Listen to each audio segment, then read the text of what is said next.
Get ready, start. The Industrial Policy Resolution of 1948 was good so far as it went, but unfortunately, the spirit of it could not be understood or appreciated by the common man in this country.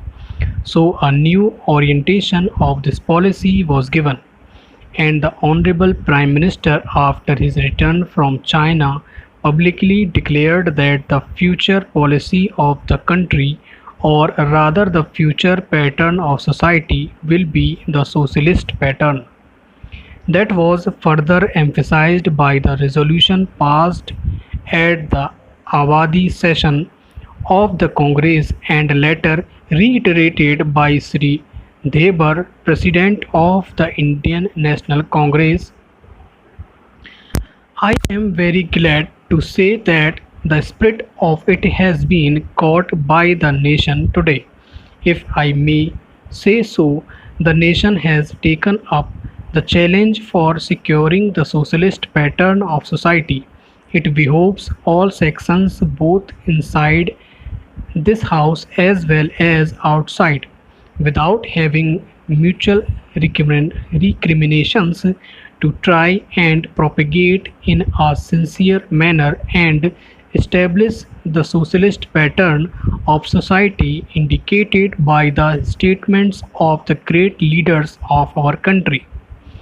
It may be relevant and pertinent if I refer to a few sentences from the memorandum presented on the 4th June 1939 by our Prime Minister, who was the chairman of the All India Planning Committee, which came into existence when there was provincial autonomy in the provinces.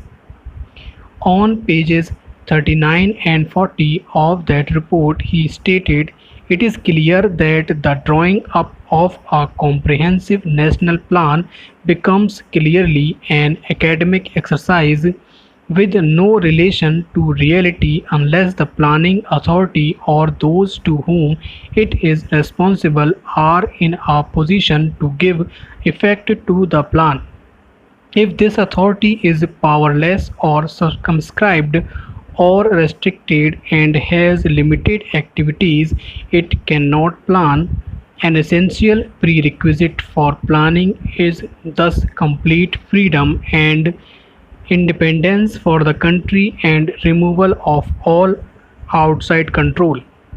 This implies that the country possesses in itself full sovereign authority to take any measures, adopt any policies, and form any relations with other countries as may seem best to its governing authority in the interests of the country and its people. National independence is thus an indispensable preliminary for taking all the steps that might be found necessary for carrying out the 5-year plan in all its various aspects throughout the whole country. At the present moment, it is clear that not only have we in India no national independence, but we are hedged in and obstructed by numerous restrictions, limitations, safeguards, and reservations which block the path to planning and progress. Our plan for national development must therefore be drawn up for a free and independent India. Thanks to the sacrifices made by millions of our countrymen and countrywomen under the leadership of the father of the nation, Mahatma Gandhi, we have today secured complete sovereign political independence at a time when the nations of the world were engaged in the bitterest struggle using all the weapons of destruction. If therefore we have secured political independence during the period of a quarter of a century, it should not be difficult, especially when we are today masters in our own country, to secure a socialist pattern of society. As has already been indicated, but it requires the assistance, the propaganda, the active work of all those who are interested in this.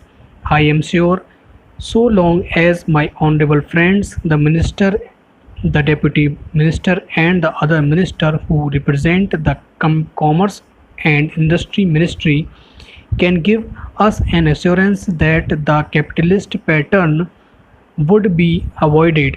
Some of us who believe in a cent percent socialist democracy give an undertaking that certainly totalitarian policy will not be introduced in this country, because we have believed all along during the fight that we have given to the British government when we secured political independence, that we shall try to maintain democracy undiluted and a socialist democracy at that.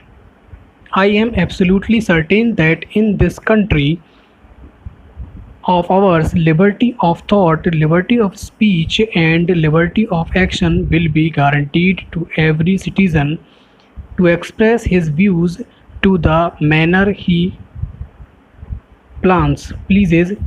I therefore assure my honorable friend that so long as we do not, in the garb of a socialistic pattern, support a capitalist system, India will stand 100% for a socialist democracy. Now, luckily for us, the fundamental rights of the Constitution have declared that a citizen would be assured of many of the social amenities which will give reasonable comfort from the womb to the grave, but mere function, as I have said many times, will not satisfy the common man unless the saying is put into effect. I am absolutely certain, therefore, that so long as there is a discrimination on the part of our countrymen, we will be in a position to secure a socialist pattern of society. It is not even possible to draw up a plan on any other basis.